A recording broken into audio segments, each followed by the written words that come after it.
বন্ধুরা, আজকে কচুর শাক করব। এই দেখুন, কচুটা কেটে রেখেছি। এবার এটা কুকারে সিদ্ধ করব। এই 2-3টে সিটি দিলেই হয়ে যাবে, একটা বা দুটো সিটি। তারপরে এই যে চানা, এই চানাটাকে ভিজিয়েছি। এইটা একটু বেশি করেই চানা ভিজিয়েছি, যাতে এখন একটু কচুর মধ্যে দেব। কুকারে দেওয়ার সময় একসাথে সিটি মেরে যাবে, আর কিছুটা চানা বিকেলে মুড়ি মাখার সাথে খাবো। দেখুন বন্ধুরা, কচুটা সিদ্ধ হয়ে গেছে। তার সাথে একটু চানা দিলাম, কালো চানা একসাথে সিদ্ধ করে নিলাম। বন্ধুরা, কড়াইতে সর্ষের তেল দিয়েছি, গরম হয়ে গেছে। এবার একটু কালো জিরে ফোড়ন, কিছুটা শুকনো লঙ্কা,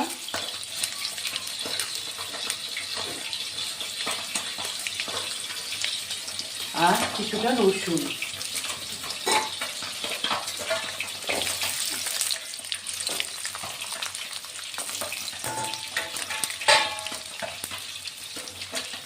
আর নুন, হলুদ, লবণ, হলুদ। বন্ধুরা, কড়াইতে সর্ষের তেল দিয়েছি, গরম হয়ে গেছে। এবার একটু কালো জিরে ফোড়ন, কিছুটা শুকনো লঙ্কা,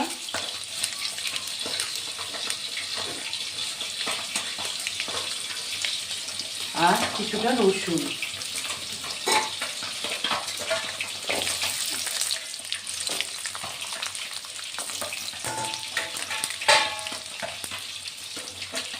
আর নুন, হলুদ, লবণ, হলুদ,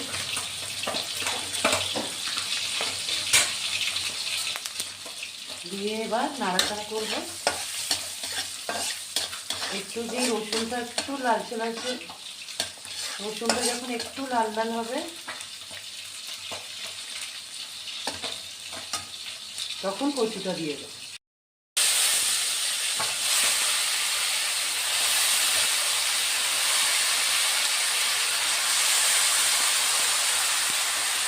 তারপরে একটু নাড়াচাড়া করবো।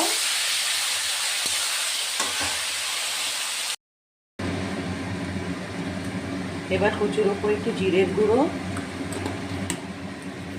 ছড়িয়ে দিলাম, আর একটু নাড়াচাড়া করে এই নামানোর সময় অল্প একটু চিনি দিয়ে নামাবো। দেখবেন কচুতে একটু মিষ্টি মিষ্টি হলে খুব ভালো লাগে খেতে।